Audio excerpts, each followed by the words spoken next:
Feel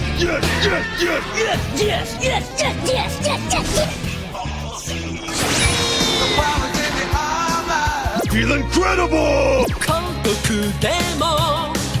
It's not a cartoon, it's anime!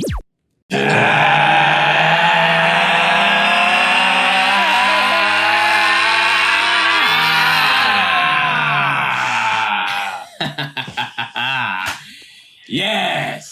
Woo. Welcome to another episode of Animeshun.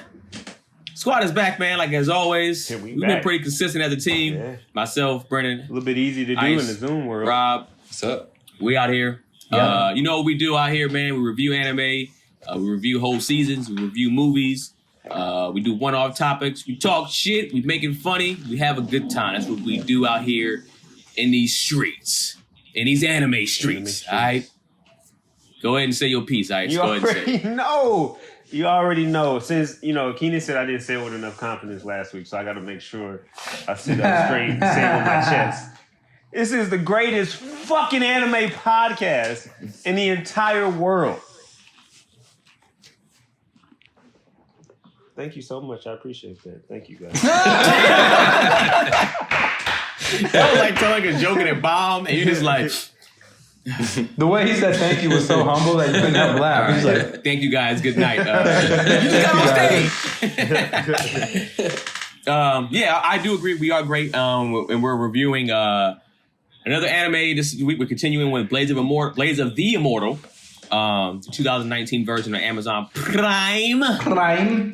And Amazon link, guys. We got an Amazon link for this one. Get a real Amazon link. Amazon link for these.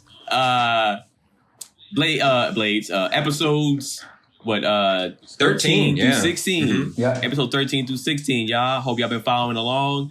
Go ahead and lead us off, Rob. Yeah, so we get a cold open here on episode 13. Taito, our spiky-haired dude, is talking to the one-armed man who we last saw at the dinner with the shogunate. And they figure it out. Yeah, they've been betrayed. This whole thing was a setup. That whole dinner was like a red wedding type scenario where like they got everybody. And as dude went to go out for a pee, came back, and everybody was dead. Like, that's a bad way to come back. But they put all the stuff together. And they're like, oh, shit. It was the shogunate. The guy the name the guy was trying to tell us was Kagimura. That's who we were trying to get. So now they finally know who their enemy is. They're ready to go after him. Then we get into the meat of the episode. We've got Gichi, who we've been referring to as Morpheus, meeting up with Kagimura. And we find out that Kagimura's been kind of looking over his sick son. But as soon as he gets back to collect his pay, just like, by the way, your kid's dead. Sorry about that, but here's all your money. So thanks for doing all that for me. Yeah. And Gichi, no sympathy. None. I wonder if those people, because I know they live off a code of honor. I wonder if the people during that time were that cold. Like, were they that cold-hearted? I'm sure. Yeah. I'm sure in a way, like that certainly seems to be in their way of life. And like, you read about even birth rates back in the day before modern medicine, like survival rate for women was like 50%, It was bad. So death was very present before a certain, modern medicine in a lot of ways. It was just sort of there for everybody. But I think that's why Gichi just like kind of takes it in stride, and he tells Kagimura just like, all right, like keep some of the money because he wants to pay off the rest of the debt that his blonde friend, Hyakurin, I think that's her name. I'm probably butchering that, but he's like, she's seen too much. She needs to retire, like, let her go. And Kagimura's kind of just like, all right, cool, I can do that, but on one condition. And we cut away from that before we find out what that is. My son died on your watch. You should have no conditions. We shouldn't be... What are we talking about? I don't know if I'm emotionally stable at that point. He was very, very calm for somebody who lost a child, which most people aren't. Right. You even be like, hey, on the what condition? Everybody head off, bro. That's how quick it would have been. Right. Like that. Yeah. Well, the thing is like, I think I would have to imagine that he trusted this man, had it in his best interest not to let his son die. You know what I'm saying? Because this guy can kill pretty much anybody. Like, as we've seen, he has not taken an L against anyone. And so I'm like, if he want to kill that guy knows what he's capable of. He's literally sitting his weapon on the seat next to him as he's getting the news about his son. You already know what this guy's about. So for me, I'm like, I have to believe that the way he's taking this information is from somebody who he trusts, who also is somebody who he knows that is best for his son. But if not, then he'd probably be dead. You know what I'm saying? Like, he also said that, his son was sick when he's there. This is not a mint condition son. He left it. Mint condition son? Come on, Rob. Fucking basketball card. Jordan Brookie's hard ride. What the fuck? Damn, Rob. He's not. I mean, this Rob is like, over he here might on have been at Pine death's door. That's pretty funny. I'll give you $50 for your son. Like, what the fuck? I mean, look at this son. He's not even good. Like, come on. They should have showed him at least. You'd be like, all right, cool. He's not mint condition. He's pretty. Yeah, they should have shown him with the sick eyes, the fever, something. But so yeah, he's ready to move on. Gitchi takes his condition, but elsewhere, Kagehisa's kind of like gathering everybody. He knows the Itaryu's under attack. He's got kind of his best of the best, and he's just like, we've been under attack, and we're pretty much all that's left, like the 9 or 10 of us, and we kind of see a bunch of different people. Some of them we've seen before, some of them we haven't, but these are basically the cream of the crop with the Itaryu. And as they're kind of looking around, they're just like, well, if it was going to be anybody that's left, it should have been us. Like, we're basically the strongest ones here. Clearly, we're the ones that can cut it. So if we're about to go into a fight with the Shogunate, these are the people that I want, fighting with me. So let's do this. And we see some characters that will pop up later. I just want to make sure, and then then I'll bring it back later. The little girl with the big dude. Mm-hmm. That's not the girl that like the head of the Itaryu, right? Mm-mm. That's No. not right. Okay. She had a tattoo on her right. face. That's what I'm just making sure. But don't they look just alike? Am I tripping? Nah, I mean, I think maybe because she cut her hair short. Right. But when you see her face, they made her eyes like very like smaller. Like the other girl kind of like she could be, I guess, American. This girl looks like she. I forgot I don't know where they're at, but she's like she could be Japanese. It looked So like like they was, there was no confusion to me. And once the tattoo was on the face, I knew that was a dead giveaway for me too. But I don't know the character and the character design here is just. Well, I'll talk about it later when I give my score. okay. Yeah. That raises one of the questions that I have for you guys today. Is if you roll with a squad, right, and half your squad gets taken out at once, are you trying to like show strength after that? Are you trying to be patriotic? And like, because like I know in that conversation, like the guy was like, yo, like we were trying to, like they were kind of talking about how they wanted to show their patriotism to the shogunate, and the shogunate killed them. Mm-hmm. So it's like at that point, you're fighting against an enemy that it's hard to make the argument that you have the strength to defeat, but as a leader, if that's your squad, you're just like, well, they kill half of us, we got to go out and kill them all. Or you're going to be like, you know what, guys, maybe we're doing the wrong thing here. Like maybe we should rethink what's happening because goodness gracious. Like how would y'all feel? Like what would y'all do? Tonight we dine in hell. All right, we got Ice's answer. Keenan, what would you say? I mean, I'm gonna ask the squad questions. I'm not gonna just make that decision for them immediately. I'm gonna be like, so how do y'all feel about this? And then we go from there. If they feel like, man, fuck all this shit, I'm like, let's ride. I'm gonna ride a bitch. And we going to work. This is what we're gonna do. We're gonna just make sure it's tactical. Okay. Rob? Yeah, I mean, if I'm in Kagehisa's shoes, I'm taking these people with me to war because like they were saying, we kind of got fat with a bunch of like people that weren't bringing anything to the table, like that's why they're saying they're looking around. They're just like, oh, we were the ones that were going to be here anyway. Like that's the creme de la creme. Yeah. They're like, they were the ones that probably came under attack and came out the other side. So like they're lean, mean fighting machine at this point. And they can kind of be exact with what they're going to do. So I think they probably stand a better chance than maybe they would have otherwise. What are they? What is it? Demon Slayer? The upper moons or the lower moons? Yeah. They're whatever the strongest ones are. Yeah, The other upper cats are moons. just the other cats are just lower moons that are trash. So Have you that's all guys ever guys seen this? Have you ever seen that Randy Savage interview where he's like the cream of the crop? And hell yeah! Every time you say that, you keep saying the cream of the crop. Like I keep thinking of like he just like pulls another cream out of somewhere. I don't know where he's getting those creamers from. What do you think, Brennan? I'm with you guys. Like, in his shoes specifically, it's time. It's time to go in. I wouldn't be dumb about it, but I'd be like, hey guys, so welcome. What's going to happen today is those of you who are down to ride with me, like you said you were from day one, understand that we will be riding, we will be avenging them, but we're not going to do it stupidly. We're not going to run into the center of hell just to do it as a thing. They invited our comrades to dinner. And they did that in a backstabby way to kill them. So I feel like all bets are off at this point, and the way that we do this. So yes, they have more than us. Yes, they have more. They can fight better than us possibly. But we ain't got shit else to lose. So we about to be this guerrilla warfare, and they're gonna feel every piece of us as we go down fighting, or we're gonna be the new shogunate because that's what it is. Yeah. You know, yeah, I'm talking about poisons, traps, all of it. It would be all everything's hookers, everything, with like poison in their vagina. Yeah. Oh, you want to eat this? You should aim for the poison apple, nigga. It's too late. He went Ninja Scroll with it. Yeah, he really did.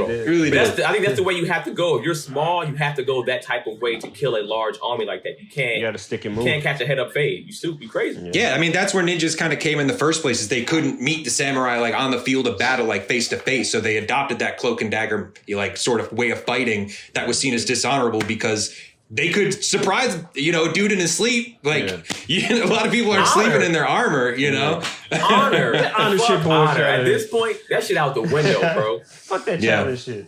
Yeah. All that challenge shit is dead. They strike back pretty quick. They show pretty much right after that the one-armed man rolling up on the kid that laced all the food with the poison and all that, and he's just like, "Hey man, like you knew what it was when you laid the poison." The kid draws his sword. He knew what it was. He cut him up. And so like the first blood has been drawn. This fight is on. Elsewhere, we see Rin is kind of training on her own, getting a little bit better, cutting 6 sticks now. But she's thinking about. She's so weak. But she's so weak. She's training, and Gichi shows up and looking for Manji, and it kind of gives Rin a little bit of a lecture, like, yeah, you should be on your own at this point. But he meets up. He's there to talk with Manji, and he kind of tells him like, hey, I'm here to tell you, like, basically you're part of the Mugai Ryu at this point, whether you want to be or not, because Kagimura sent me here, and the only reason that you haven't got put to death at this point, the only reason I'm not here to kill you is because we want to recruit you. Like, all your stuff is all your crimes pardoned, all that. Like, but you're joining us now because we got to fight the Itoryu, and they want to fight fire with fire. You and I, we're toxic guys. That's how they want to fight things. And at first, Manji's not really having that. He's kind of just like, and what if I say no? And Gishi's like, all right, well then let's step into the woods and talk about this shit. So we finally get a little bit of a face down between these two. We can see how they go at it. The most gangster shit Gichi said was like, hey man, if you want to kill me, this is how I can do this right here. And he's like, all right, let me know how to kill you. He's like, why would I tell you that? I'm immortal. He's like, I'm just letting you know because when I kill you, I want to make it just quick and painful for your ass. This is for you, motherfucker. It ain't for me at all. I fully agree with you. And I actually wrote this down. The words he said was, I could make the suffering shorter. And I was just like... Right. That was gangster, bro. That's why I love bald niggas in anime, bro. Because, like, they're always so dope. I mean, technically, One Punch Man is the strongest person in all of anime. So... yeah, hey, we're here. But they go for the showdown. They do. And right away, Gichi like slashes Manji's eye, like cuts him right up the middle, blinds him, and Manji just goes into a blind tackle. But when he comes back, he's gone. And like, yeah, they go back and forth for a while until finally, Gichi gets the circle around Manji's neck, which for most people is a death sentence. But Manji manages to get 2 of his swords in there and kind of tackles him and like wrestles the cord away from him and manages to break that thing. And he's kind of just like, hey, like, let's keep going, like round 2. And for as good as Gichi's been fighting, he's kind of like, man, I'm beat. Like, I was so mad at this. I was mad, but I don't think he wanted to fight in the first place, to be honest. I agree with that. I think he's just like, bro, just do this, man. I just lost my son. John Q, that's my son in there. Yeah. He's like, he really didn't go there to fight him. Like, he didn't. Yeah. I think he was genuinely surprised when he was like, let's take this to blows. And he's like, but we have the same enemy. Like, what are you doing? Like, why are you being a difficult hoe? Like, let's just Yeah, yeah, he's just like, okay, we're good. Like, I'm tired. We don't have to fight this. And Manji's just like, so I guess that's a win for me, huh? And he's like, yeah, I guess so. You can have You this don't one. have a told him, lot he of was like- wins if you do shit like that. Yeah, that's true. But also, too, he even said like once he broke his weapon, he's kind of like, well, I think he's lying, but he's just kind of like, I'm defense. Like I don't know, I can't really fight without my weapon. I'm like, that's what I do with that. So I'm done. But the way he said it was kind of just like, I'm gonna stall you out, bro, because I just lost my kid.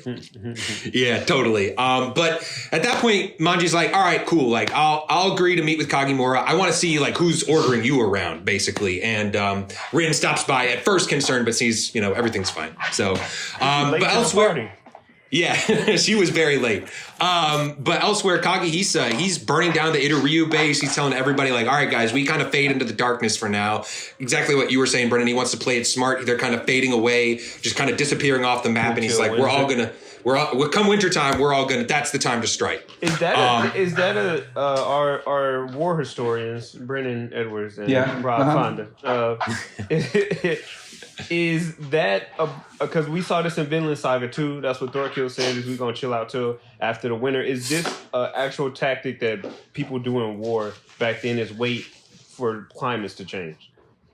Yeah, Rob. definitely. Go ahead, Yeah, basically the winter was a time where you basically put everything on pause. Like the Romans used to like have these campaigns where they'd like go deep into their territory, like invade into Germany and stuff, and then winter would be coming. They'd be like, all right, like let's pull back across this river because winter time's coming. We just gotta like survive for like 3-4 months. So usually a time when winter's going on is when you don't move. But if they're trying to like be sneaky, like they know where everybody's going to be, like trying to just hole up for the winter, it might be a good time to just find them in their home and strike them when they're at their weakest, So that could be the thought process. Go ahead.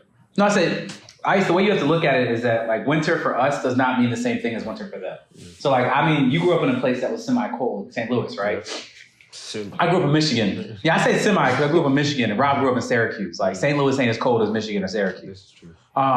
And as Rob and I can tell you, winter is not a joke at all if you're in a northern climate. And imagine having winter with the only thing you're able to keep yourself warm with is blankets and actually an open fire.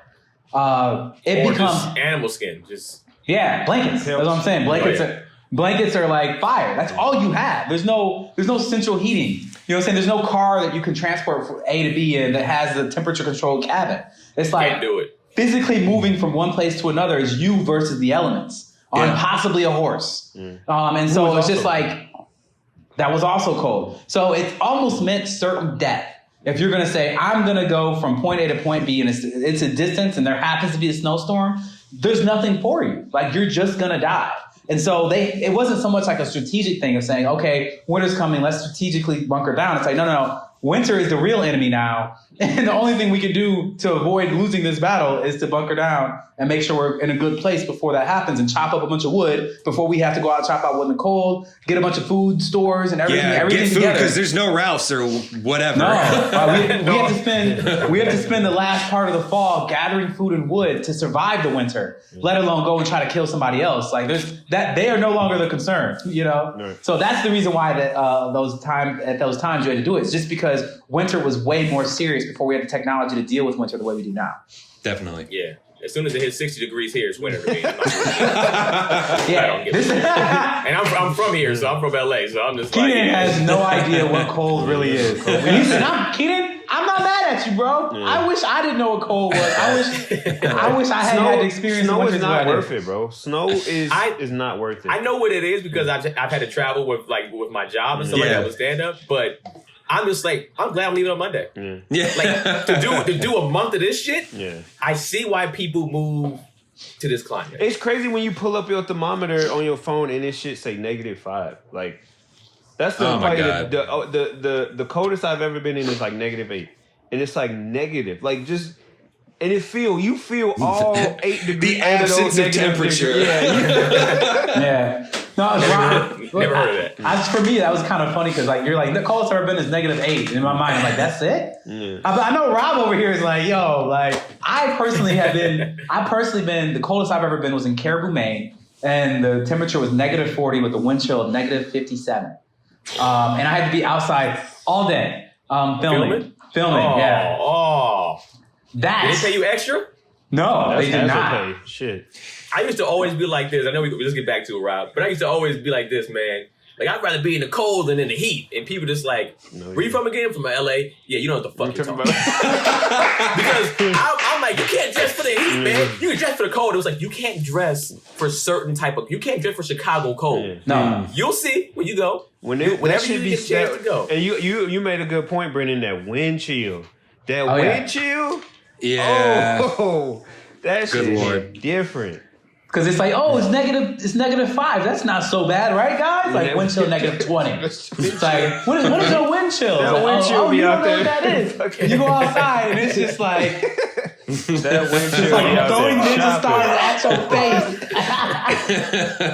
But yes, as we were, Rob, as we were. So Rin and Manji get to the Shogunate Castle for the meeting. Rin's waiting outside, and here Kieran, our blonde assassin lady, meets her out front and is just like, "What the hell are you doing out here?" She's in disguise at the time, but she's like, "What are you doing out here, like waiting in the rain?" She's like, "Oh, Rin's in there for a meeting," and she's like, "Come on, let's go get some dessert." So they go take off, and Rin's asking her about where her young friend is, the guy that had died earlier, and for whatever reason, here Kieran doesn't have the heart to tell her. Just kind of says, yeah, he went home to hang out with his mom. And she's like, that's a true lie, though. That's a true lie. It's true. That's a good one. Yeah. It's true. But in the meeting, Manji meets up with Kagemura, and it seems like Kagemura isn't totally intent on bringing him like on to the team. He's got other interests. He's immediately just like, "So I hear you're immortal. Like, what's up with that?" And Manji's just like, "Yeah, that's true." And he's got lots of other questions for him, like, "How'd you become immortal? Were you born immortal? Oh, you said it was an old lady. Where can I find her?" And Manji isn't giving him anything. He's even asking him like, "Oh, can you be killed? How?" Those same questions that. Why would I tell you that? Yeah. And funny enough, he's just like, "Hey, if my favorite part of Kagemura is just like, if I stab you, like right through the chest, like right through the heart, is that going to heal?" And Manji's just like, "Try it." And then Kagemura stabs him, and he's like, "Oh my god, like you stabbed me." It reminds me of that meme. Like, you guys ever see that? Like, what are you gonna do? Stab me? Quote attributed to man stabbed. Like, like, what are you thinking? Like, he gets all mad at him. Like, you told him to try to stab you, and then you didn't do anything to stop him. Manji is like the least. He has no hands, so it's just like. But he has hands. That's the crazy He talks part. so much shit. He's just like, well, I mean, and this guy is in his dojo, right? You know what I'm saying? Like, this guy is the truth. And the dude is just like sitting there like, I have all these lackeys. I have this building. You've been brought here by a guy as strong or stronger than you that you barely could beat only because of your immortality. Right. And you gonna say, "Go ahead and stab me then." Like, I wouldn't do it. Yeah. Like before you even finish the sentence, the sword is through your heart. And you don't talk shit when you can't back it up. He was talking crazy right when he got in there. He was like, "Bro, where's my tea at?" Like, fam. Yeah. You don't get to talk to him like that. But that's hospitality. Because even after he stabbed him, he's like, yo, what you do that for? Dude was kind of like, "Oh, my bad, man. I'm just trying to see what you was talking about out here in the streets." And then he was just like, "Oh shit, I taste iron. Could you give me some tea now?" Can I get some tea now? This ain't your line, bro. There's so many. No. You can't have these lines like you got bodies out here or you got dubs out here. You have neither. You have neither. But you can when they think you can't die, because clearly he can die. He can. There's a few ways to kill him, but when they don't know that, he's kind of just like, "Yo, I think I would talk shit if I was immortal like that. If I was immortal, what you gonna say?"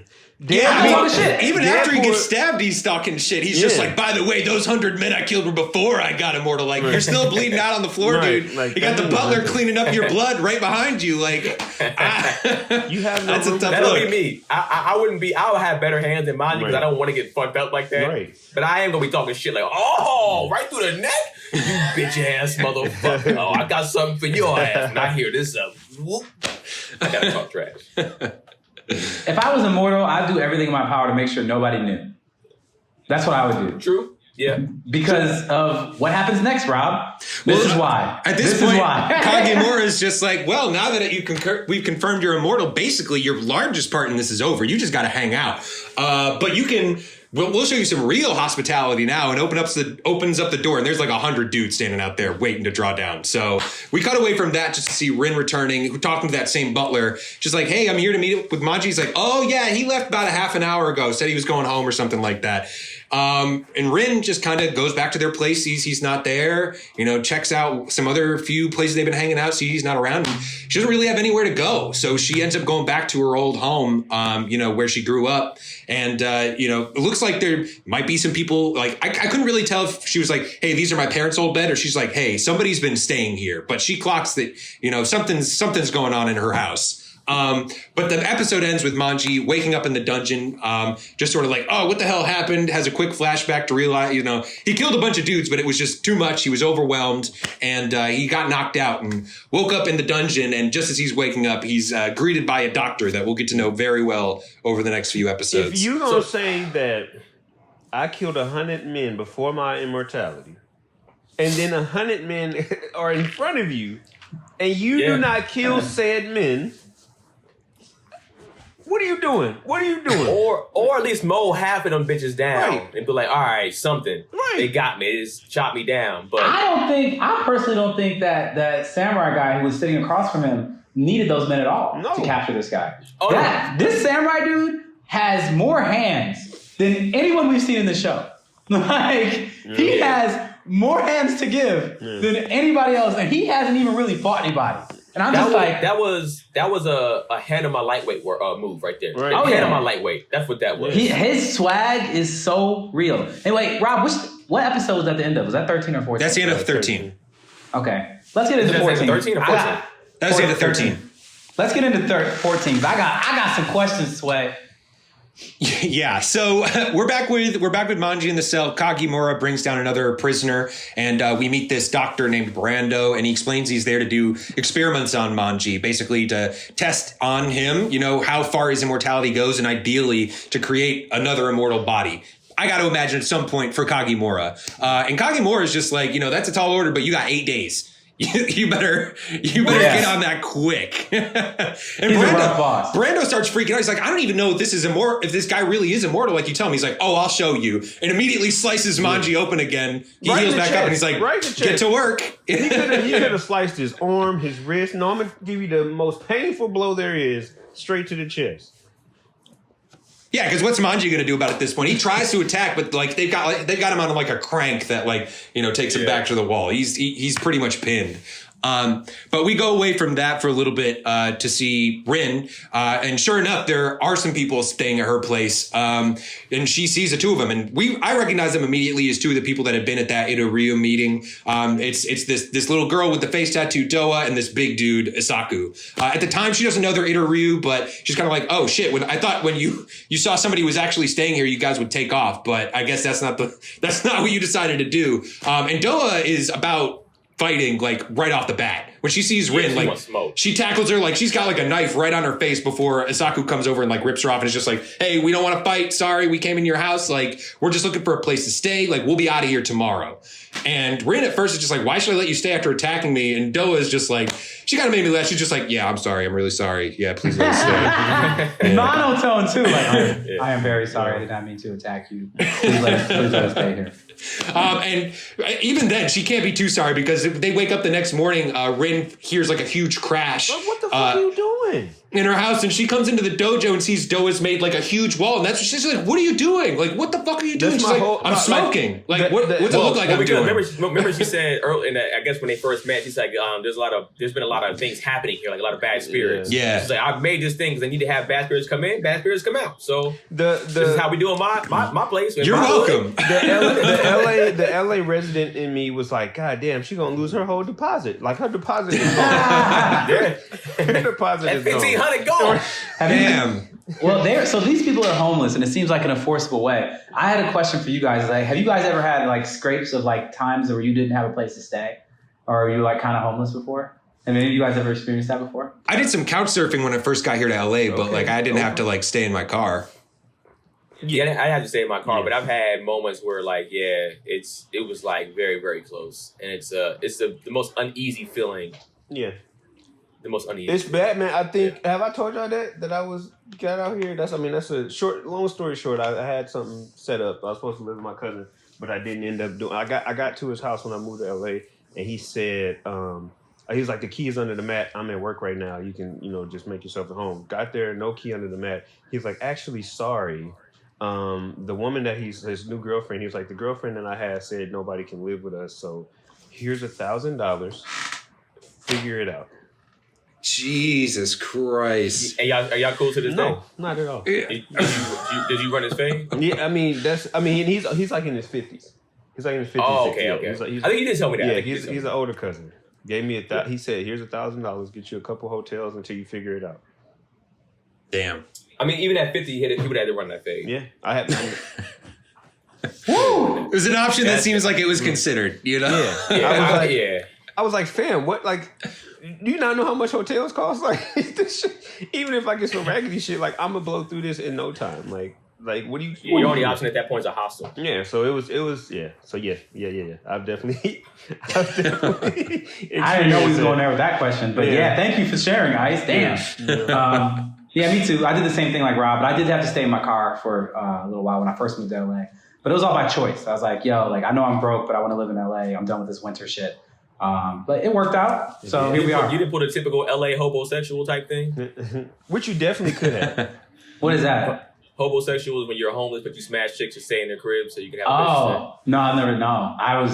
I did not have the self-esteem for that. That is hilarious. I did not have the That's what a self-esteem lot for of that. dudes did. They were just like, hey, come on, I love you, girl. She not even close to his type. Oh, man, I'll even make you some dinner real quick and shit. That thought never even crossed my mind. I was like, I have nothing for me. I have nothing for me. That means I have nothing for anyone else. No, that's the first thing. When my money started going low, I was like, all right, I know 2, 3 chicks that ain't my type, but they just lonely. And I'm just like, I didn't know anybody out here. I literally knew nobody. That was a time clock for me. It's like, okay, I got $1,000 worth of trying to figure some shit out. Like, and that was one of the things for a minute, you know. No. So Rin sees this, and obviously she's pissed, and she's telling like Asaku and Do, like, you better have this shit fixed up by the time I get home. But she heads into town, goes to the Shogunate Castle to ask after Manji again, like maybe he came back. He's supposed to be working with this dojo now. I don't know.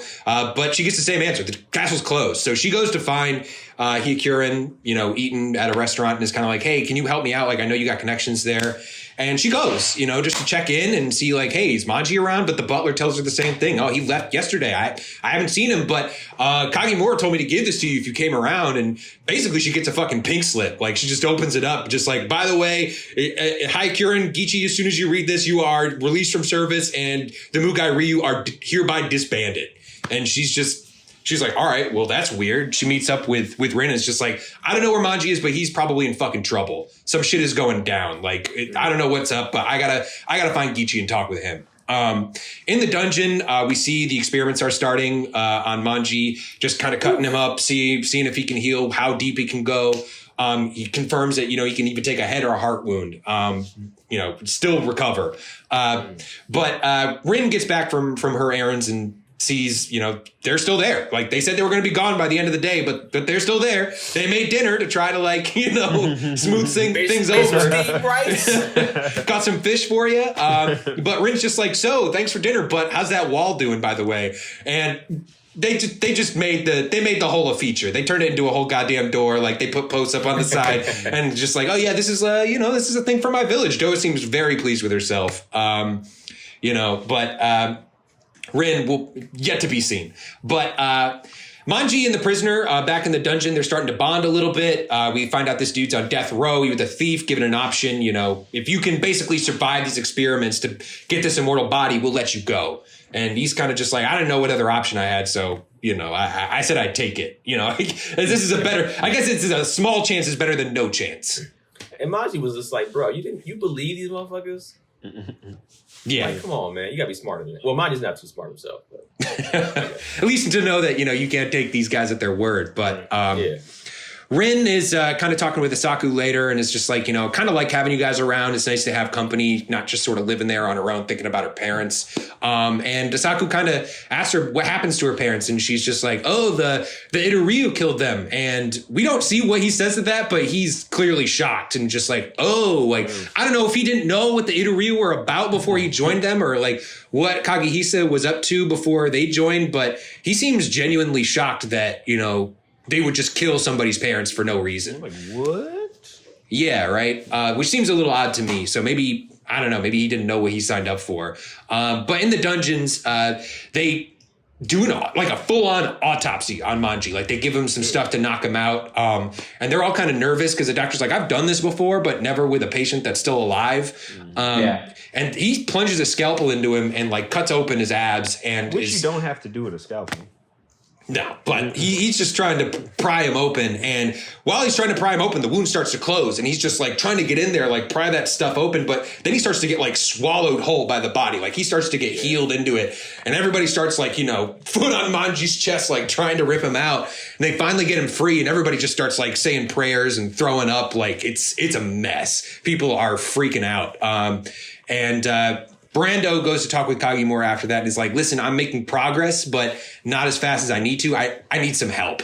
But meanwhile, back in the basement, the prisoner and Manji are talking. I guess Manji woke up. He's feeling semi-better. He's got a bit of a cough that's been bothering him. And the prisoner's just like, after seeing that shit, I think maybe we should get out of here. I'm not so certain about this deal after all. And Manji, meanwhile, is hacking and coughing and coughs up the scalpel that the doctor left inside of him. Is just like, I think we got ourselves a plan after all.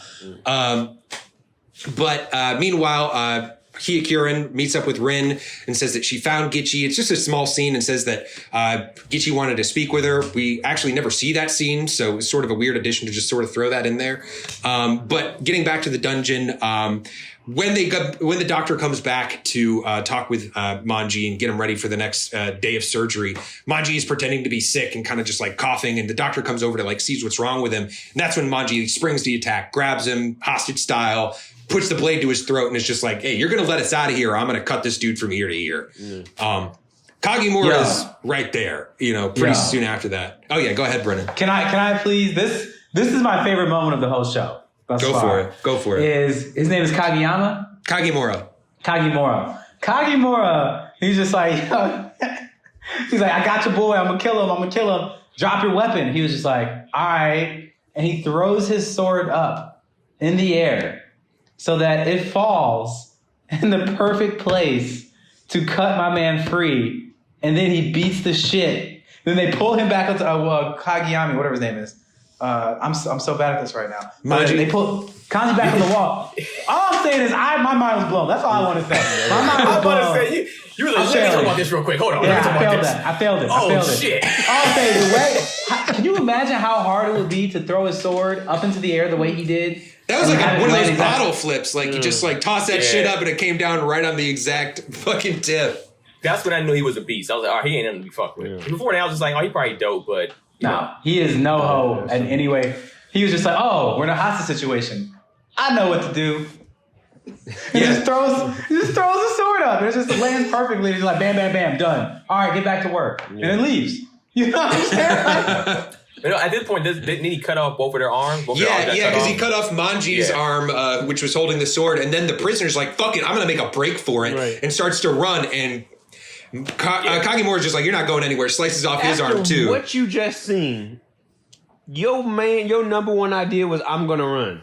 Yeah, I wouldn't have done any of those things. I think at this point, he probably just like, it's either death or not. So it's just like, I think he was just like, all right, I'm willing to die. And they were like, no, we want you to stay alive. Right. Which is worse. Yeah.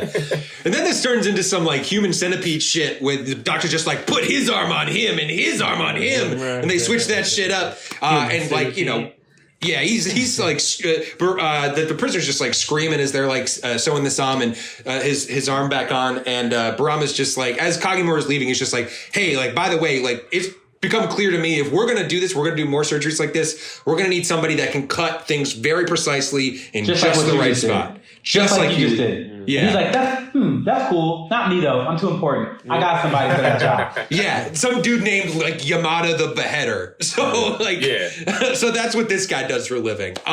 But they sew the arms on, and the episode ends with first showing Manji, the prisoner's arm is completely healed to him, but more surprisingly, the prisoner's arm has also healed with Manji's and has like full articulation. And the doctor's just like, they kept holy doing weird shit. stuff with their fingers. That shit was pissing me. It was like fucking you NWO. What the fuck? I think you're trying to get the feeling and seeing with the hand. What's dude's name with the white hair?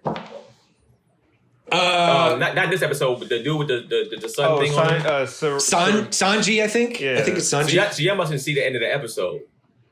Huh?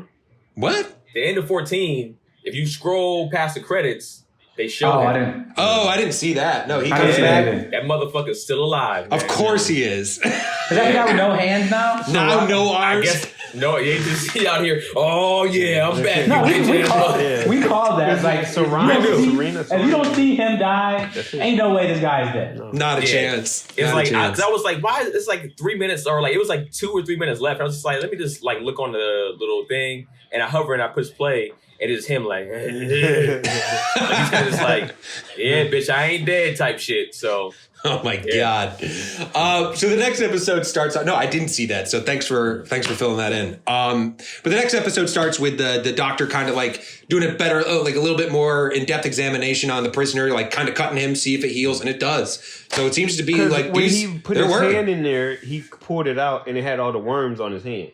Because that's how he made that discovery. Because when he poured his hand out, he was like, "What the fuck is this? These worms?" Yeah, what is all this stuff?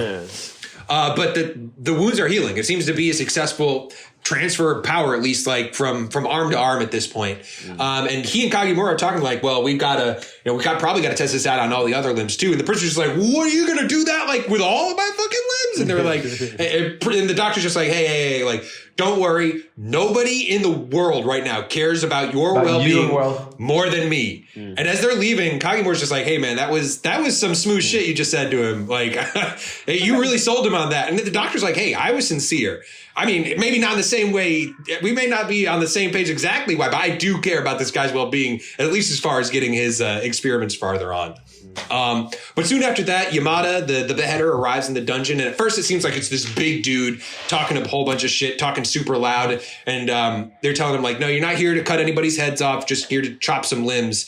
And he's just like, oh, well, I mean, fuck, like I'm usually a head guy really, but I guess I'll do some arms. But it turns out it's not this big dude. It's actually the smaller, like little guy with like these jowls and like big eyes that are standing next to him is the real Yamada.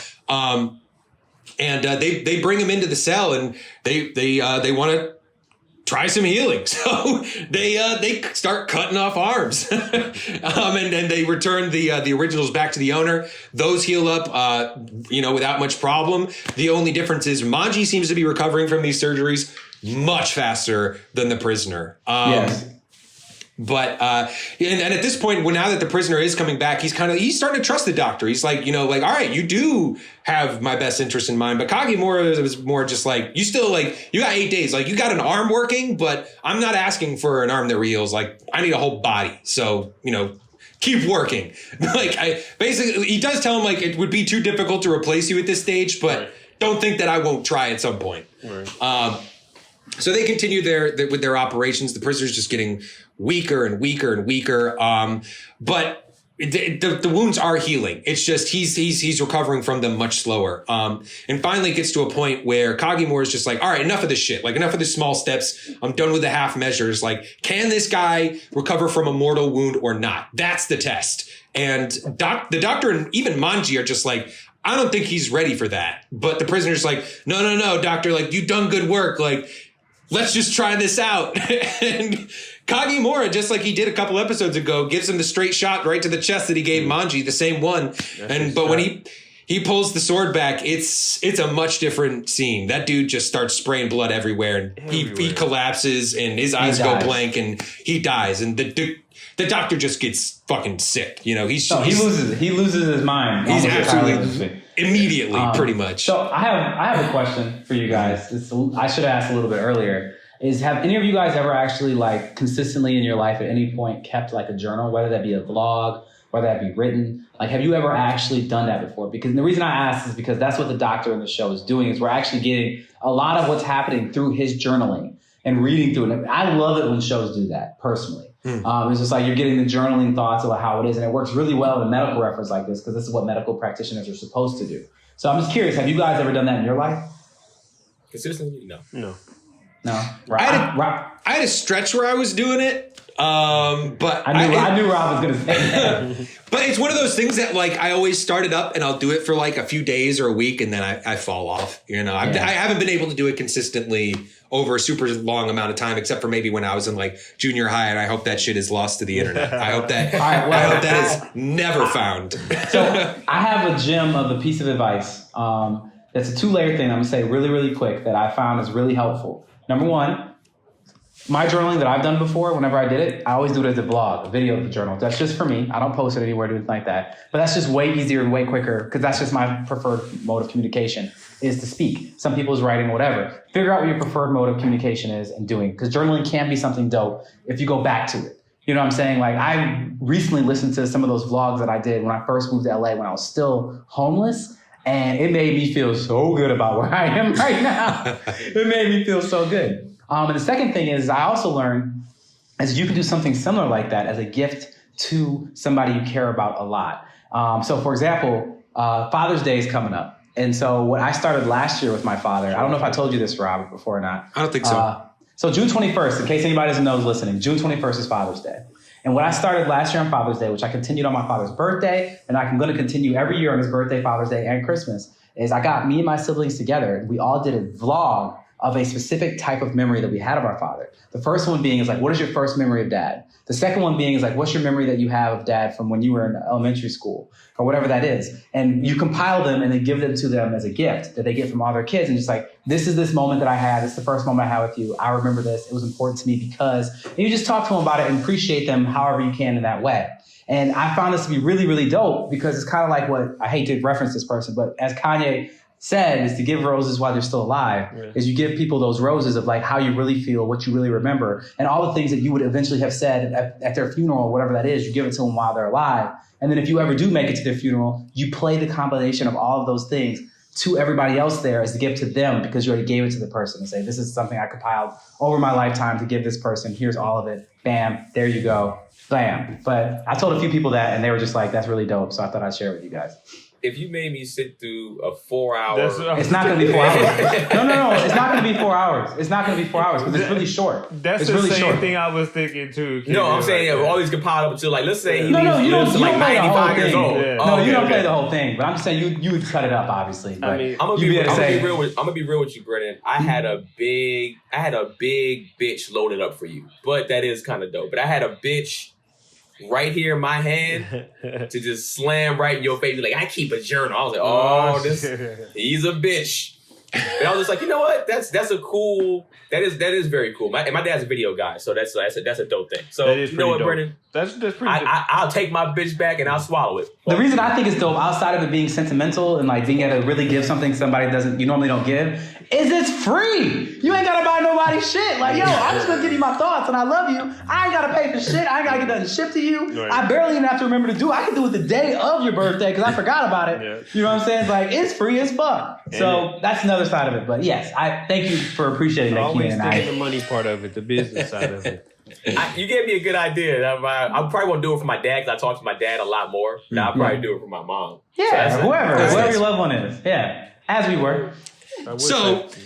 So the doctor, he starts to break like immediately. Like he's dying over like this guy, this patient that he's been poring over for who knows how long, weeks at this point. But Kagemura is just like, I'll have new prisoners for you tomorrow on his way out. Like, so it's right back to the grindstone for him. And this is definitely affecting the doctor more because the doctor, like, even though he's worked with dead bodies before, he's worked with that. A doctor's job is to keep people alive. Right. You know, like they swear the Hippocratic Oath. So for them to like have to like be involved in this sort of experiment, it's tearing him apart emotionally, you know, professionally. And we see that, you know, as he, through his journal entries, as he's just like talking about his failures and as the experiments are getting worse and worse and people are dying over and over again. And Kagemura's got like no sympathy for this man. When he sees that he's like having some real trouble, he's just like, why'd you learn all this shit about medicine if you were just going to fucking fail when you got back? Damn. You know, like he's got no sympathy. Like I can just like replace you if I need to.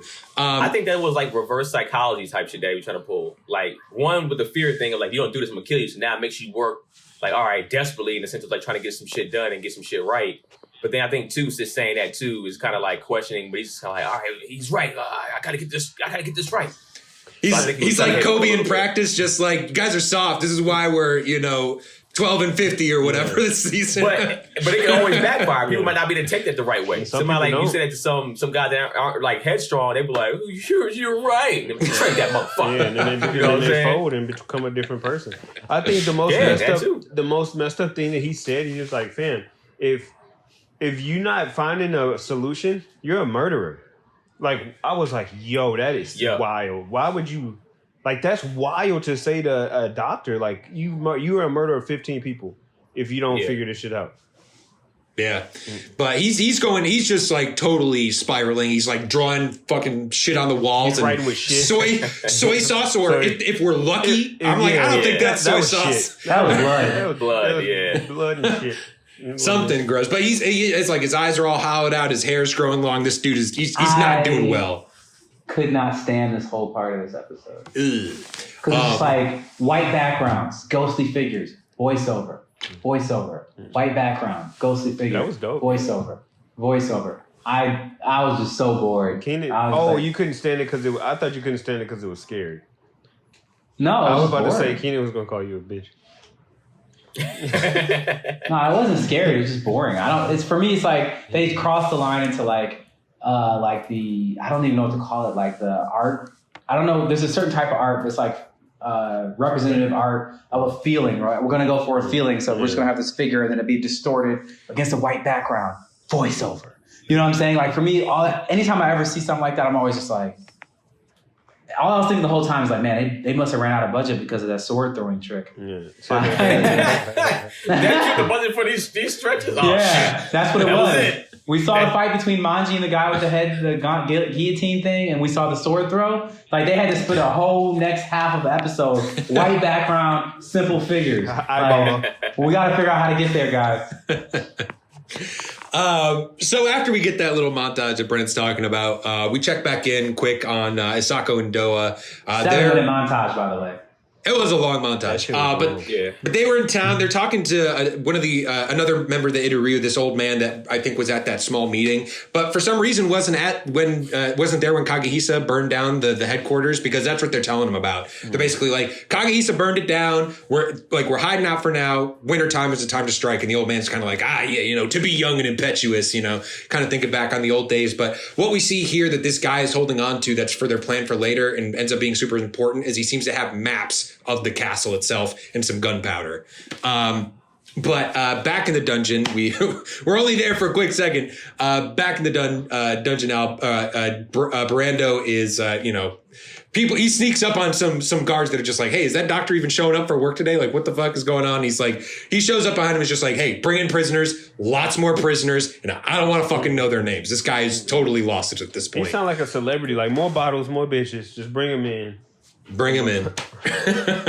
But back with Rin and Doa and Dasaku, they're walking through town and they see basically a bunch of cops, like the shogunate's police force or whatever, stopping people, like holding people down on the ground. They're just like, yo, eyes forward, like let's just try to get through here. But they get stopped as they're crossing a bridge. The guy's like, who the hell are you guys? Like, I don't recognize your faces. Like, what the fuck? Who is this? And Rin wants to play it cool, but Doa's just like, all right, they're going to kill us. Like, jig is up, and is immediately drawing down on these guys, like has her swords out and is ready to go. Rin is pretty impressive fighting together. Yeah. And even Isaku, who seems to be a more peaceful dude, is like rolling up the sleeves like, sorry, Rin, like maybe you don't want us to get into this, but shit's already happening. And the two of them go in on this group of dudes, and they it was crazy. Like, obviously. I already knew the short girl was nice because she had a tattoo on her face. Ain't no woman with a tattoo on her face just gonna be out here peacefully and nice. She was mowing cats down, slicing them up. What about the cop? I'm just playing. I'm gonna stop. I said, wait, are you calling him a woman? All right, cool. Yeah. I mean, he went to prison with colored hair. I believe that he has experienced a lot of sides of life at this point. Size of life. You said it, man. You took it there, Brennan. Size of life? You are sick. I'm just saying, he was somebody's woman. He might not be a woman, but he was somebody's You woman. are sick. I feel like he got that long hair. He always looked back like this. Man, that was his face. Oh, God. No. Man, fuck him, man. Both of y'all. Nobody made a meme with that and just him looking back like that. That'd be hilarious. Look at Rob. Rob can't hold it together. You guys are Rob can't sick. hold it together. That's fucked up, man. That's why, hey man, that's why I always say I never want to go to jail, dog. I got long hair, fam. I know I look like one of their girlfriends. I don't want it, man. The craziest thing I ever heard was somebody with long hair. This is why I'm glad I'm bald down. This dude had long hair like ice, and when he about to fight with him, about to fight this dude. I guess he just got out of jail playing basketball. And he was like, man, you got long hair just like my bitch, motherfucker. I'm gonna fuck you just like her. We were just like, Oh my God. even if he couldn't fight, that statement was like, Terrifying. all right, this is, I'd be like, Yeah. all right, y'all. That's it. All right, y'all, I'm gonna go home. I would just go home. I'm like, obviously, this isn't the basketball game I thought it was gonna be. Like, you just lightly jog all the way. That's Where you crazy. going? Yeah. oh, Brennan must be scared. Like, Brennan don't want no hands. Like, I don't. That is. If I can lose a fight, Hands. but I can't lose a fight and then have something like that happen afterwards. You just, You in know the, what I'm saying? you Like, just in the I car can with your lose a boys, like, so y'all just let me get fucked? Like, that's what we doing? Like, y'all just watch me get fucked? That'd be the quietest ride home ever. He's like, you just gonna let me do that? I just be like, eyes forward, fam. Go home. I didn't get here, guys. Don't turn the radio on. Hey, just the fuck. Never, I'm not riding with you motherfuckers. Get out my car, man. You gotta ride standing up like this. You gotta ride. All right, as we were, I shouldn't. I did it. You That's took my it, fault. Brennan. You My did fault. this. You brought us here. I did. So that's why I brought us there. I'm bringing this out. Let's finish this out. Pull the plane back up, damn it. You can't use words like bringing us out, bro. Like, that's, you can't. Oh, jeez. You can't say bringing us out. That's not the proper verbiage. Hell, Rob. All right. So anyway, so they finish up the fight. They're the last ones standing, but there are some other cops standing off the side. Are just like, oh my God, like what the shit's going down. And like it's about to, like, again, GTA, like they got 5 stars. Everybody's about to come swarming in. Isaku knows like it's time to go. So Isaku is just like, all right, like, I know I'm the guy here. He basically picks both Rin and Doa up and is just like, get the fuck out of here, and tosses him into the river. And it's just like, I'm going to hold him off here. And he gets left behind, and, you know, does the honorable thing and tries to save them. And as they wash up, Doa's crying. Like, this is the first like outburst of emotion we've seen from her. And Rin's just kind of like, no, like we'll rescue him. Like it's okay. Like we'll be fine. And Doa's just like, no, you don't get it. Like, he's a Christian, which, you know, we've seen on Samurai Champloo, a couple other shows, like during this time in Japan, like being a Christian is a death sentence. Like that's not a good time to be a Christian. And Rin is just That's like, one thing I've never understood, by the way. Somebody was just like, I'm going to kill you if you're a Christian. What's your religion? You know, I'm going to be like, I mean, that's always been. yeah, I know. I've always wondered. I just be like, what does it need to be? Whatever, like somebody pressing you in the neighborhood, like, where you from? I'm whatever you are. Exactly. When it comes to mortality, it's like, yo, you gonna die for your beliefs right now? I'm like, You said it's like a gang, because I know out here people should be like, hey man, where you from? You be like, hey man, I don't bang. Yes, you do, motherfucker. Hey, I said I don't. There's no right answer. I'm from Michigan. I'm visiting I'm visiting my cousin. That don't mean shit, because a lot of y'all wear hats when y'all visitors too. Yeah. If you wear a hat, that hat is like a gang out here. And that's one thing I'm Michigan, kind sirs. The St. Louis Those are hat. some wonderful shoes you all have on. You guys look fantastic. I like You the better be in colors. some neutral colors, man. I hope you guys like my black on black on black. But those glasses frames are blue. Yeah, you crippin' out here, huh, Brennan? I'm just saying, if they were. I would say I was like colorblind ass Keenan.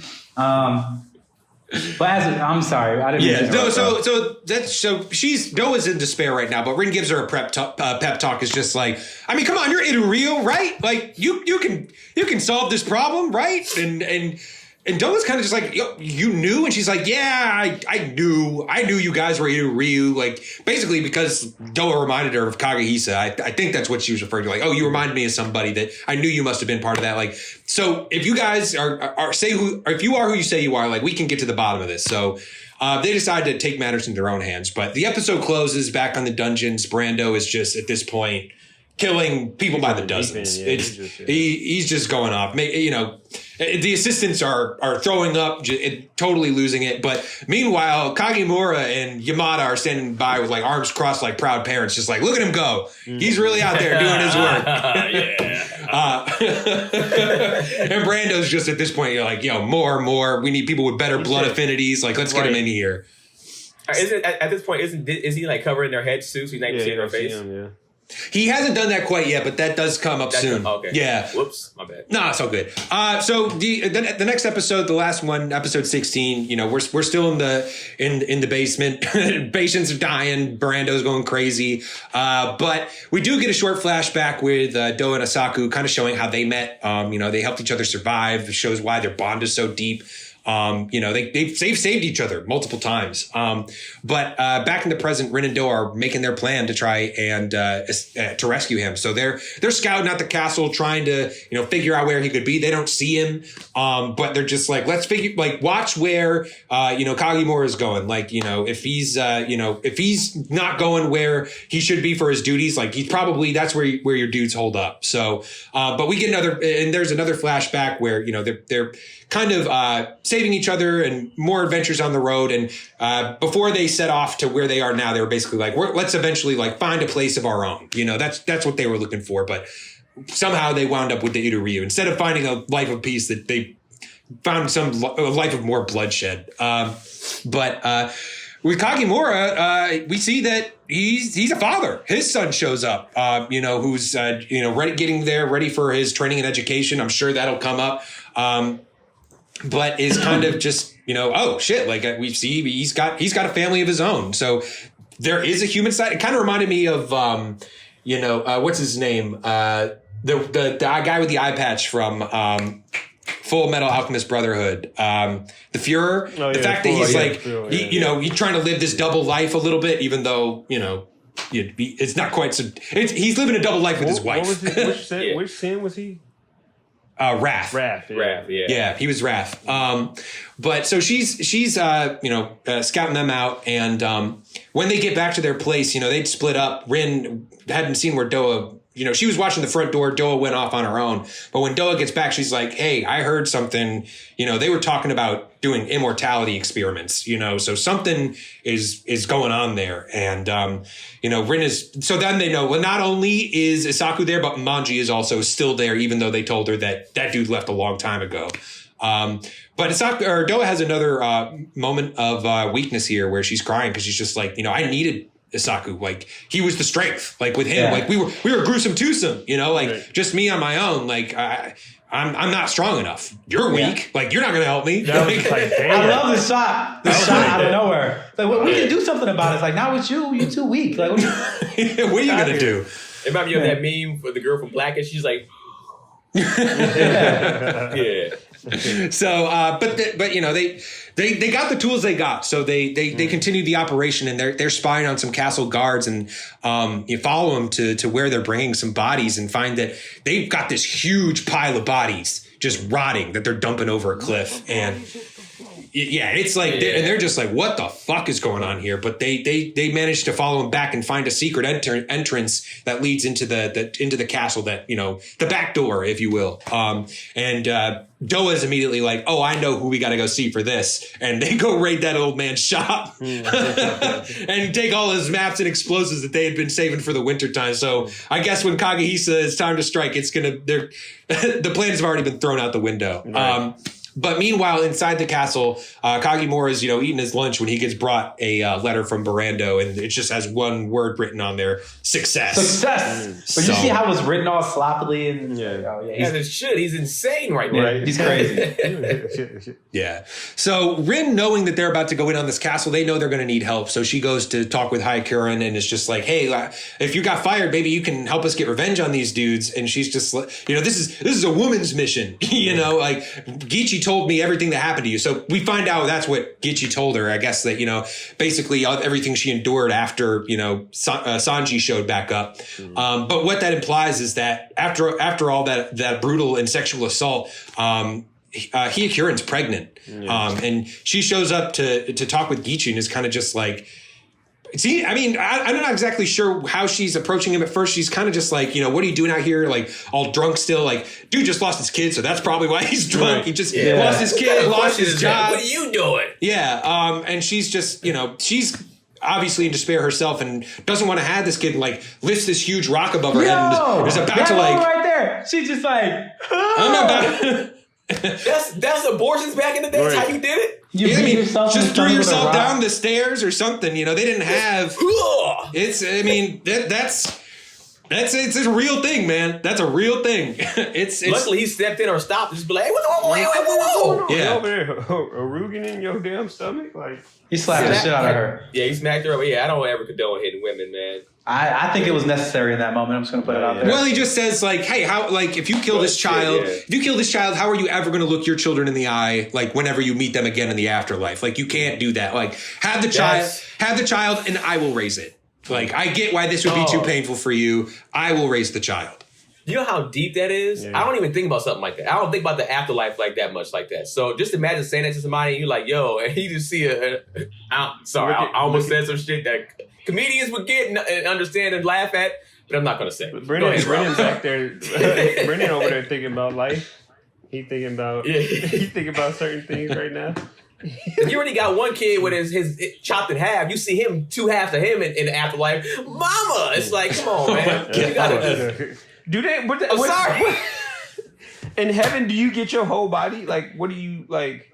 I wonder. I always thought. I fucking hope so. You just Pixar have. You guys see Pixar is putting out a movie called Soul about the afterlife? Yeah. No, I didn't see it. You should watch this trailer. It's like the first Black Pixar movie. But it's like that's. I mean, this is me on my Huey Peach stuff. But it's like, why can't black characters ever just be a human in a body? Yeah, it's so funny you said that. That's the same thing I said. Like, it's just like, we have a black movie, and the whole movie's not about them being in their black bodies. Right, the Princess it's them and being the Frog. souls. You gotta be a Princess and the Frog, the Lion King. Yeah, you know what I'm saying? Like, let's just be a black. Can we just be a black Disney family? Is that okay? No, like can we? Never possible. Damn. Our bodies are weapons. Right. Ice. I mean, so we're obviously never unarmed. So we don't want to have anybody be offended by what we have, on screen. You want to go there? We can go there. Fuck it. I mean, bullshit. Rest in peace to fucking all the black people that have been killed unarmed. Rest in peace, George Floyd. Yeah, I think that was the solemn note that we hit from the beginning of this before we even started recording. Is that, man, I'm exhausted with that. I'm emotionally exhausted on the highest level. And I mean, I'm gonna get on my soapbox for 1 second. Hey, do it, bro. One thing that being a black man in America is an exhausting feat, just as it is. Thanks. But to have what happens to me every single time one of these things happens is something that I've been emotionally conflicted about. Is that I have a lot of white people who reach out to me afterwards to check on me, and normally I'm like, let's talk about it. It's cool, whatever. And then this time I wasn't there for it. Nope. I just wasn't there for it. And so when they reached out to me, my question was like, hey, do you ever wonder why I don't reach out to you after a mass shooting? Mm. Do you ever think about that? Do you ever wonder like how come it doesn't, it's like, I really do appreciate that you're thinking of me and all that kind of stuff, but you also understand that this is an additional burden on all the things I've had to deal with my entire life. Right. And as Will Smith said, is that racism isn't happening now, whatever he says. So racism isn't new. This isn't new stuff happening. It's new that we're filming it. Yeah. That's the difference. That's the only difference. Yeah. And it's just like, I've always known, Keenan's always known, Ice has always known. Like, this is part of life. I've got my ass beat by the police before for simply just being in a 7-Eleven. Right. And when I told people about it, specifically white people about it, they didn't believe that I did nothing wrong. And I think the crazy part about it, too, is all three of us are from different demographics, but we all have a synonymous story where we was, mistreated by the police. Yeah, I think we talked about this before. Yeah. I remember you telling that story about the 7-Eleven story. Yeah. We did talk about this. Yeah. And it's not just exhausting. It's frustrating. It's I'll be honest. I don't have that many white friends like that. Yeah. But one of the ones that I I don't know. I know. I'm just messing with you. Rob's over here like. Yeah. And Rob's cool, but I always tell myself, or I always when I have a discussion with them about that, it's like they're always kind of like, "What can we do? Let's protest." It's like my thing is not even about protesting. My thing is about y'all have family in a lot of these positions, these higher positions. Use your power in that way to get shit changed. You ain't gotta come and talk to me about, oh, hey, you cool? Hey, you all right? Just be like, hey, man, I actually got. Start speaking to yourselves, because we already tried. We can't talk to y'all for some reason. When y'all listen to us, y'all feel like we're making y'all be the victim or some shit all the time. Yo, and that, Keenan, what you're hitting on right there is something that really is something that attacked my soul that I had to figure out. Is like when people come to me and ask me like, what do I do? The first piece of advice is exactly what you said. You being a white person, white people caring about something is the only time it actually changes. Yeah.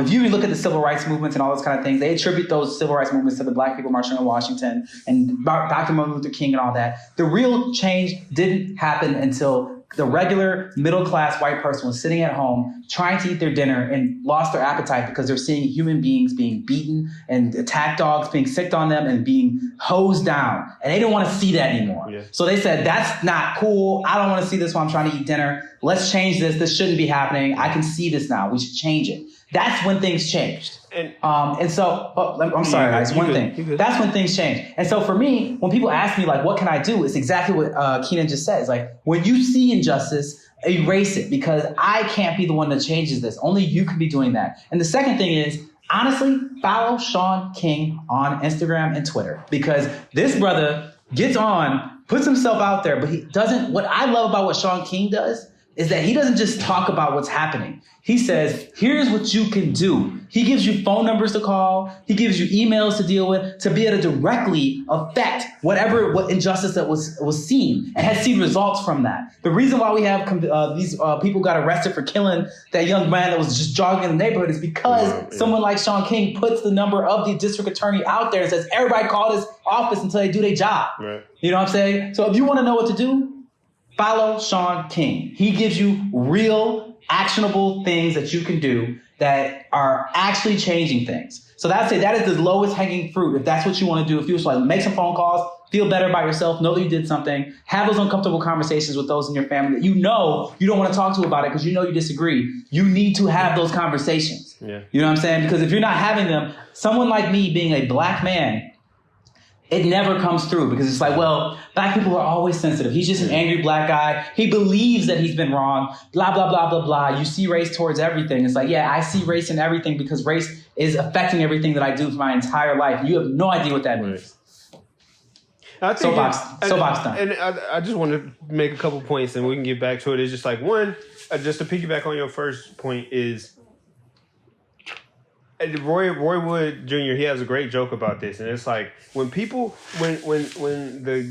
LGBT community said we don't want y'all to say the F word no more, and which is predominantly white males in that community, they was like, we don't want y'all to say that no more, and they stood up and said it. People shut it down. Even comedians can't say the F word no more when talking about gay people, but it's still a thing where it's like, why can't we say the N word? And it's like, what? Like, we've been trying to petition this for 40, 50, 60, 70 years to get that, and then the LGBT community is like snap of their finger and we can't say it no more. And that's because, to Brennan's point, that a group like white men was like, fam, we don't want to say this no more. And then it's like you have that big change. So I think that's to his point, that shows that like when people that fight for something that's outside of themselves, when they get together and fight for it, that's when you see that change. So I think that's the biggest thing that you can do is like when stuff is happening and we are having these fights and you really ride with us and you love our culture, you rap you rap lyrics from our rappers, you love our movies, you love our TikToks, you love our dances, you love our slang, like all of this other stuff that you take from us. It's like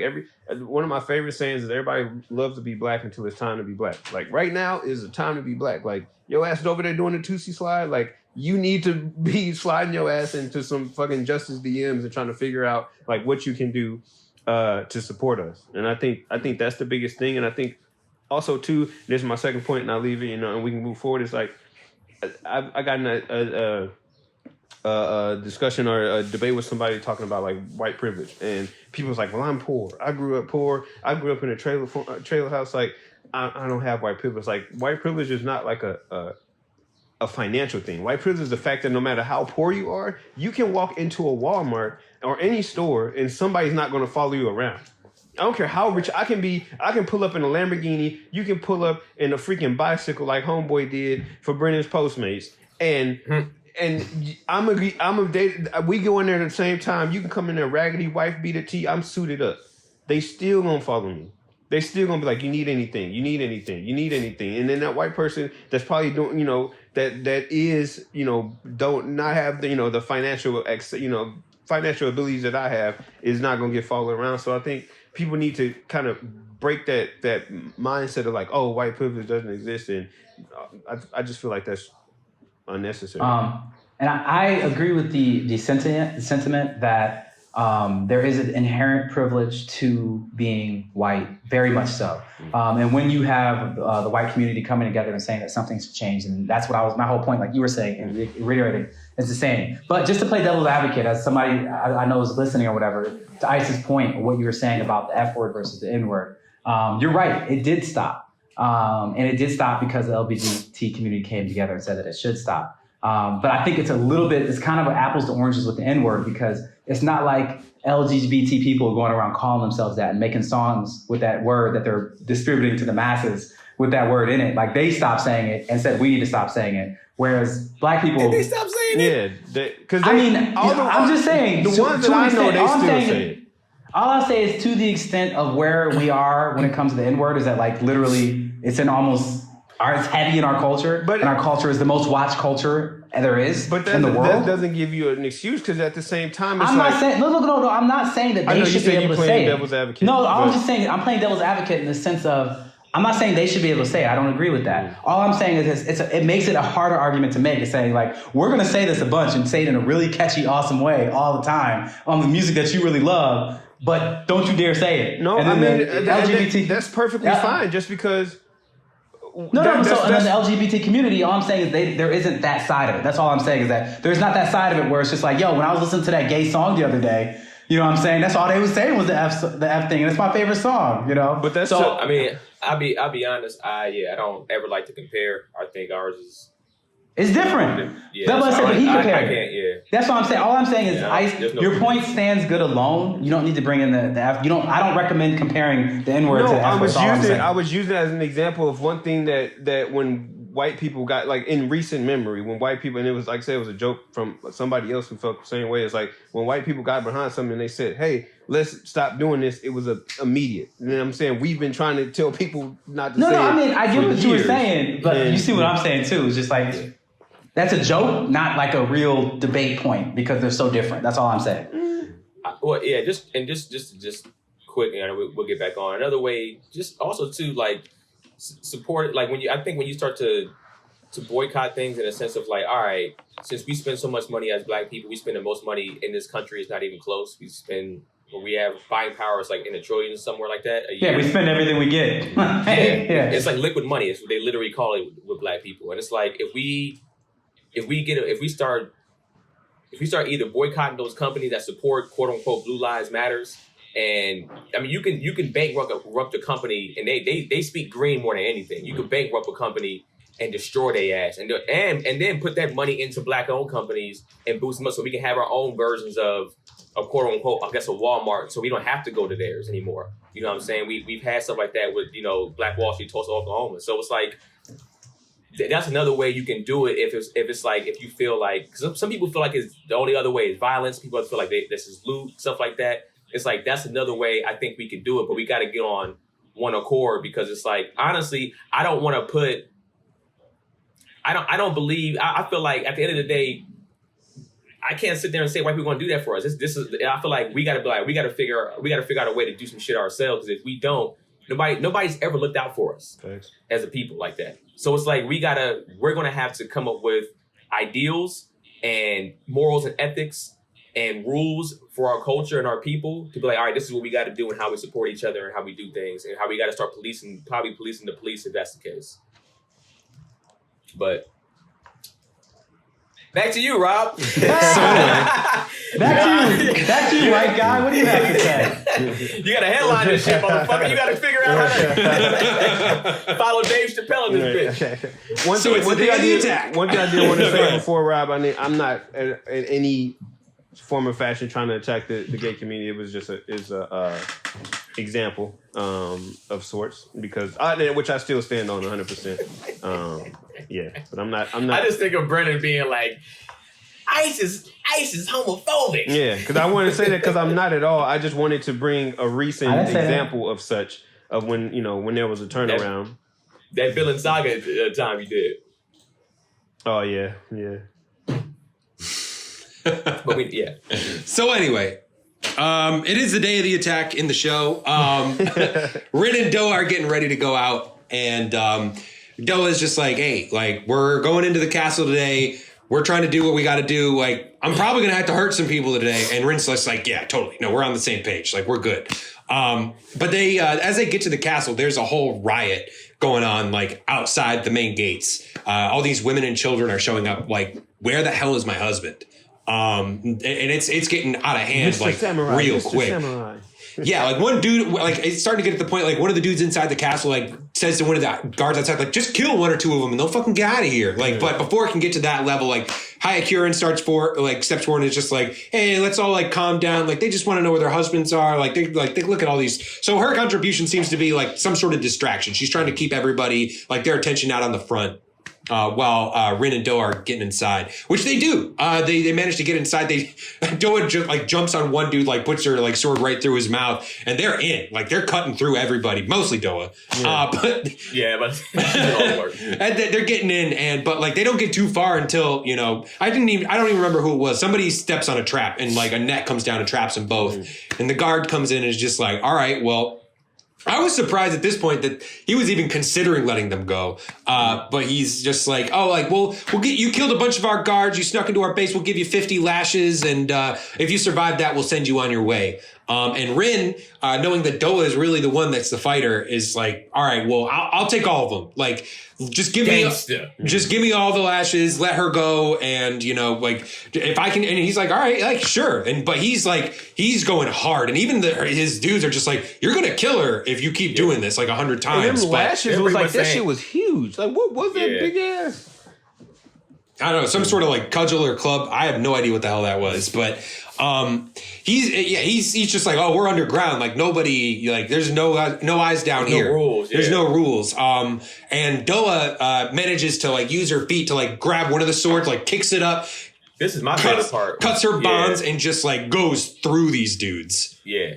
I know Brendan said that was part of his favorite part. And listen, these 4 stretches, this episodes of 4, this is my favorite part. She was my favorite part of this whole thing, to be honest. Yeah, and she jumps on the last dude and is just like, Gah! Just like stabs that dude like a million times. But she gets Rin up and she's just like, why did you do that for me? And she's just like, well, you're the fighter. Like, if you get hurt, then we can't do this. So, I'll take that. That's how I can help. So they continue their way through the castle. Up again. Yeah, so they they continue their way through the castle, but unfortunately they get spotted by some guards and they just make a break for the dungeon entrance. And as Doa's running, Rin just like turns around and drops a bunch of those bags of explosives. And as the guards are coming in, she uses her. This is like the first time those glittering golden bugs have been affected towards anything. Right. She like lights them on fire and throws them out into the bags of explosives, and it causes a whole cave in like from outside the gate, like.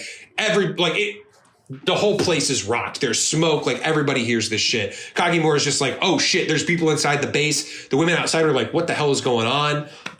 But inside the base or inside the tunnel, Rin is still okay. Like her shoulder's just socked out of place, but Doa pops it back in. They're good to go.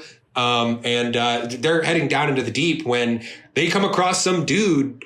I did skip over the animal faces. I don't remember where that was, but yeah, the guy did put like animal faces on the bags over the heads of the people, so that would dehumanize the patients that they were experimenting on, so it didn't seem like they were people, which is awful. But as they're getting down there, they see one of these patients kind of wander out from his cell, just sort of like pale and blanked face, just kind of coming at him, and Doa's just like, oh shit, like look out, and cuts him down.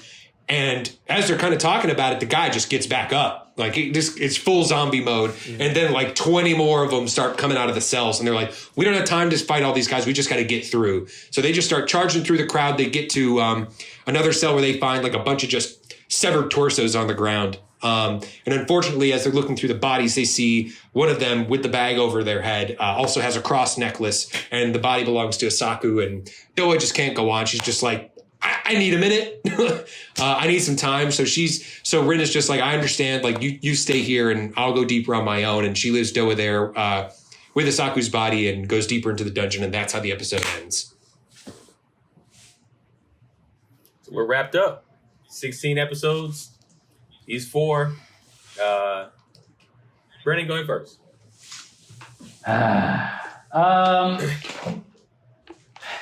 I wasn't excited to watch these 4 episodes. This is an interesting juxtaposition. I found things that I did like. I did like the little side story with Rin and the two side characters, and how that kind of happened. I even like the side story of Majin and trying to create the immortal body. But for me, it just raises overarching questions like, what the hell is happening with this show? Like, originally we were on one path with this show to find the killer of Rin's parents, and then in the last 4 episodes, they just kind of marched off and did their own thing, and then they burned down the dojo and doing all these other. It's like everybody's going in directions that don't make any sense to how this show was set up. And I'm just like, I honestly don't know what's happening anymore. I don't know where. For me, like what we had talked about many times before is really loving an antagonist and knowing who the true bad person is and going after that and saying, okay, we have this greater evil that we're coming together to fight, whatever that is. I don't know what that is. I don't know what that fight really is. I don't know how we win, and I don't know what winning looks like. I don't know where this ends up. I don't know who lives, who dies. Like, I'm just like, they just doing what they want to do. Like, they just out here like, yo, like, we got an immortal body. Let's play doctor, slice it up with it. No, well, we got to do something with her. Let's give her some characters that are kind of sort of interesting to go back to her manor and deal with, because now she's Batman, apparently, but she can't fight. And so she over here just letting people live with her and bringing people in, and now they getting killed by the same and tying it all together. And where's it going to go? I have no idea. I have literally no idea. So it's weird. It's a juxtaposition. Like, I enjoyed these episodes more than probably the rest of them I've seen so far, but I'm more confused about what happened in these episodes than I have been from what we've watched so far. So it's just, I'm just like, so for me, I'm just gonna be like, look, they actually threw hands in these episodes. I enjoyed some of the characters in these episodes. I like the idea of cutting people up. 5,000.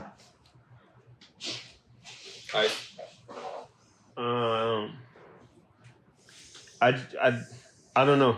I think that I like how he starts with I don't know. because I just feel like I kind of had a resurgence of anticipation from what you said, if not the last episode, the episode before last, you were talking about that you heard that the back half of it is pretty dope. So I'm like, okay, like, let me find something to want to watch this, continue watching this. So this was like my, like, all right, cool. Like, I'm going to come in, this back half about to be dope as shit. Like, let's get to it. And then the way it opened up kind of led to that idea that it's going to be, a better back half. But then it was like, nah, just playing. And then just went into a tangent to me that was unnecessary, especially for 3 episodes, was super unnecessary. And I always, that's something I've been doing these past 4 or 5 animes that we watch. I always think about the episode count and what they're going to do from a story perspective and how fast they would have to wrap that up.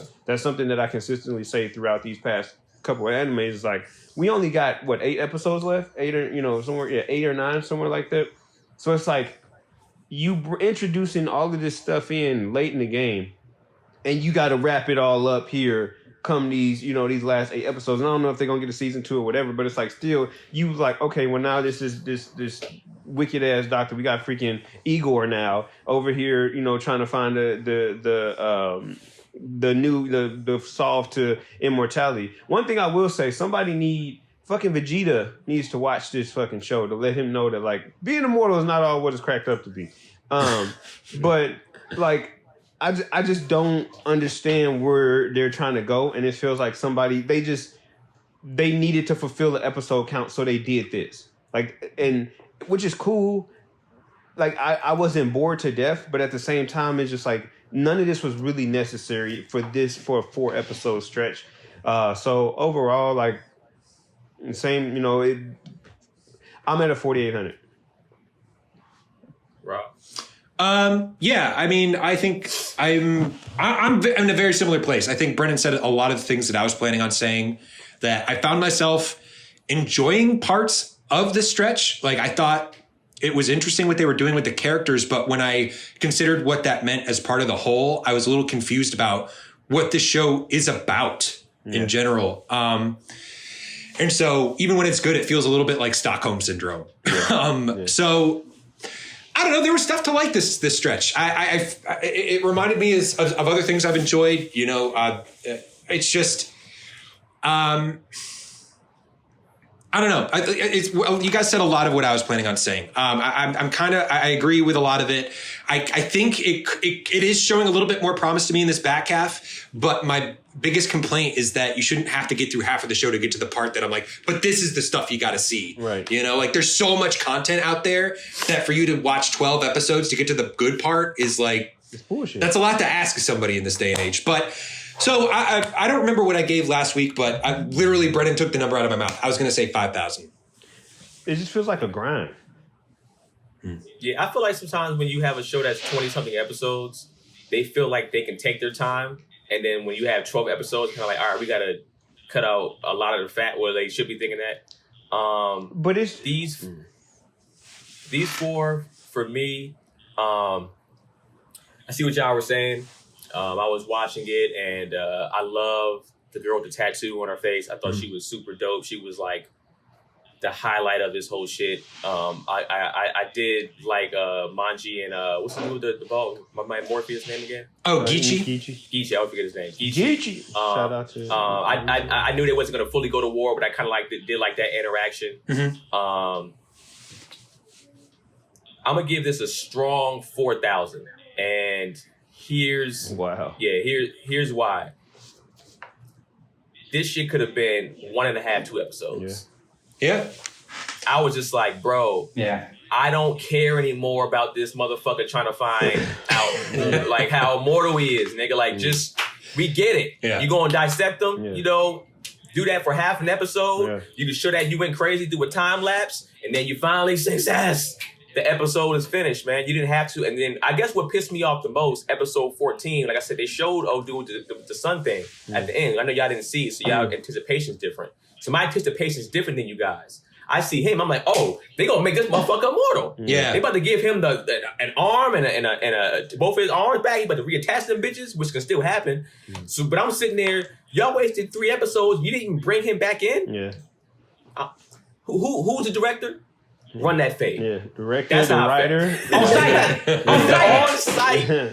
I was like, I watched this shit and finished up. I almost called Brennan, but I didn't want to tip him off about my anger. I was very angry watching these 4. I was pissed. Yeah. So when y'all were sitting there seeming so cool, I was like, these motherfuckers really are saying this is the better of the episodes? How the fuck dare you? How dare you say that shit? This sounds to me like fatigue has gotten to you on the It's show. not fatigue. It's literally, this is how this show has been to me. I've liked some episodes, and I'll be like, ugh. Then I'll like the next batch of episodes, and then this episode's, ugh. So I'm guessing the next 4 is going to do this, because I remember, and what pissed me off too, and just to wrap this up, this is Chaz's fault. When I talked to Chaz, he said, oh, did you get to the, I don't no spoilers like that. He said, did you get to the jail scene yet? I was like, not yet. When the jail scene comes, you gonna be back in. And I was like, this is the jail scene, bro. Well, we're still in the jail, so there might be something that happens next, I guess. Yeah. Chaz got one more episode of this jail, and he owed me a fade. Jokingly, that's family, but yeah. But yeah, so let us know what y'all think in the comment section of these stretches of 4 right here. Episodes 13 through 16. Like I said, I know mine's been a very, very just uphill, downhill type of score. So this shit could end very badly or it can end solid. I mean, is it even salvageable at this point? Like, say the next 8 episodes is fight scenes on a level of whatever your favorite fight scenes are, whatever anime that is. Like, the next 8 episodes are like fucking fire. Like, do you feel like it can be salvageable? Y'all want to answer first? You talking about? Just me well, in general? Brennan and Rob first, because you already gave it a 7,000. So No. But I mean, this could be one of those things that, like, there are certainly shows or stories or whatever that you kind of need to see the whole thing to get, like, the whole picture. But kind of like even what Keenan was saying, he said another thing that I was thinking, that they spend so much time on the unimportant things and like speed through the things that seem like they'd be super important that I'd want to see. So it'd be tough. I prefer to what I said earlier, where it could be amazing, but you shouldn't have to watch 3/4 of the show to get through it. Yeah. Like, even if it's good, I don't know if I'd be like, oh, you got to watch 24 episodes of this. The last 4 are fucking great. It's you'd be like, yo, watch the first 4 to know what's happening, and then watch the last 8 if that's the thing. I think the only reason why it's salvageable is because my scores have been so high, like not so high, but they've been, here, then here, then here. So if 8 are super fire, I'd be like, oh, this can probably end, it can end solid. Mm-hmm. I think solid is the best it can end for me right now. Yeah, I said no. That was my whole entire statement for that. He said little, but said everything. Yeah. Let us know in the comment section what y'all think. Have y'all watched it yourselves and y'all know like, oh, they don't even know these last 8, about to just catch them off guard. You can hit me because I don't give a fuck about spoilers too much. Let us know in the comment section what y'all think, and make sure y'all watch the next, finish it up with us. Go ahead and drop your stuff, you guys. Mr. Producer Face on the gram. I stop McGowan. And Rob. I am RV Danger on Instagram. I'm Keenan Baker on everything. Next week we're gonna be doing another like standalone movie episode. We're gonna be having Gadget Geekery as our special guest. So make sure y'all tune in for that. She's been super dope in the chat. I love her. You love her, bro? Make sure. I mean, she's married, bro. She's cool. I mean, I hope that she's also the one who picked the movie that we're gonna watch. But I have questions about her taste, considering that she spoke a lot about how much she liked Inuyasha in the group chat recently. But we'll see. We'll see how it goes. I'm excited because I know she's opinionated, and I think she's one of those people that can hang in here and be like, let's fucking go. Like, if you have a negative, opposite opinion, she can attack you strategically to where it's just not whatever. She's gonna be like, let's go at it. I want to see it. That's why I'm excited for it. If it comes to that, I don't know what that means. Fucking you. That means I have hands. That's what that means. I have hands. Nobody's never done that. What? To like. I don't. Nobody's never did that to signify that they have always hands. has to do something first, man. I'm Keenan Baker on everything. Thank you guys for tuning in to another episode of Animeshun. We're out. Peace. And so anime was solved forever.